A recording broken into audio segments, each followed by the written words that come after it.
দেখছেন কলকাতা টিভি। ভাস্বতী রয়েছে আপনাদের সঙ্গে। শুরু করছি সংবাদ সারাদিন। দক্ষিণ ২৪ পরগনায় ভোট পরবর্তী হিংসা অব্যাহত। বিজেপি সমর্থকের বাড়িতে হামলার অভিযোগ। তৃণমূলের বিজয় মিছিল থেকে হামলার অভিযোগ সামনে আসছে। ভোট মিটে যাওয়ার পরেও রাজ্যের বিভিন্ন প্রান্ত থেকে ভোট পরবর্তী হিংসার ছবি সামনে আসছে। কাকদ্বীপের কাশীপুরের ঘটনা। তৃণমূলের বিজয় মিছিল থেকে হামলার অভিযোগ। বিজেপি সমর্থকের বাড়িতে হামলার অভিযোগ উঠছে।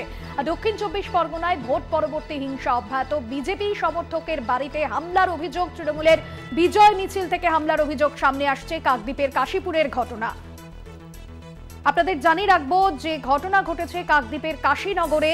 তৃণমূলের বিজয় মিছিল থেকে হামলার অভিযোগ। বিজেপি সমর্থকের বাড়িতে হামলার অভিযোগ উঠছে। আর এই ঘটনায় যথেষ্টই কিন্তু আতঙ্কিত হচ্ছেন স্থানীয় বাসিন্দারা।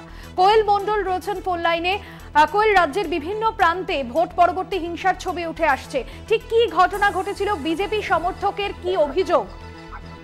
একদমই ভাস্বতী, দেখো তোমাকে প্রথমে জানিয়ে রাখবো, ইতিমধ্যেই কিন্তু গোটা দেশ তথা এ রাজ্যে ২৪শে লোকসভা নির্বাচন মিটেছে, ফলাফলও ঘোষণা হয়েছে এবং নির্বাচনের পরবর্তী যে হিংসা সেটা কিন্তু রাজ্যের বিভিন্ন প্রান্তে অব্যাহত রয়েছে।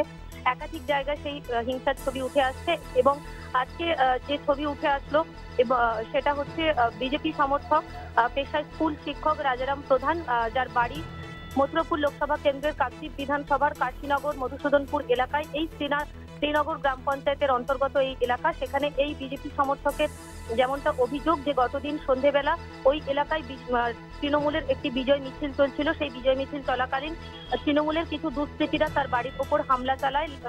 বাটাম এবং বাঁশ দিয়ে বাড়ির জানালা দরজা ভাঙচুর করে। সিসিটিভি যে ক্যামেরাগুলো লাগানো রয়েছে সেগুলো তার ছিঁড়ে ফেলে দেওয়া হয়।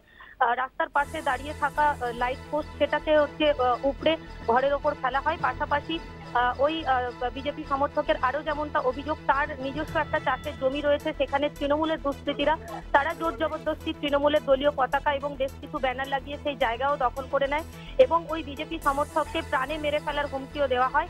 ঘটনাকে ঘিরে যথেষ্ট আতঙ্কিত রয়েছেন ওই বিজেপি সমর্থক সহ তার গোটা পরিবারের লোকজন। পাশাপাশি অভিযোগ ওঠে যে সময় মিছিল যাচ্ছিল সেই সময় বাড়ির সামনে রাস্তার পাশেই চেয়ারে বসেছিলেন ওই বিজেপি সমর্থকের বৃদ্ধা মা। তাকে ধাক্কাধাক্কি করা হয়, ধাক্কা মেরে ফেলে দেওয়া হয় এবং ঘটনার খবর যায় হারুট পয়েন্ট কোস্টাল থানায়। কোস্টাল থানার পুলিশ ঘটনাস্থলে পৌঁছয়। অপরদিকে তোমাকে জানিয়ে রাখবো, এই বিজেপি সমর্থক রাজারাম প্রধানের যেমনটা অভিযোগ রয়েছে যে এই শ্রীনগর গ্রাম পঞ্চায়েতের যিনি প্রধান সাহেবা রয়েছেন তার স্বামী রবীন্দ্রনাথ মিত্রার নেতৃত্বে তৃণমূলের দুষ্কৃতীরা কিন্তু এই হামলা করেছে। যদিও বা আমরা একাধিকবার তৃণমূলের সঙ্গে কথা বলার চেষ্টা করেছিলাম, এখনো পর্যন্ত তৃণমূলের তরফে কিন্তু কোনো রকম প্রতিক্রিয়া মেলেনি। ভাস্বতী, একদমই ধন্যবাদ জানাবো কোয়েল।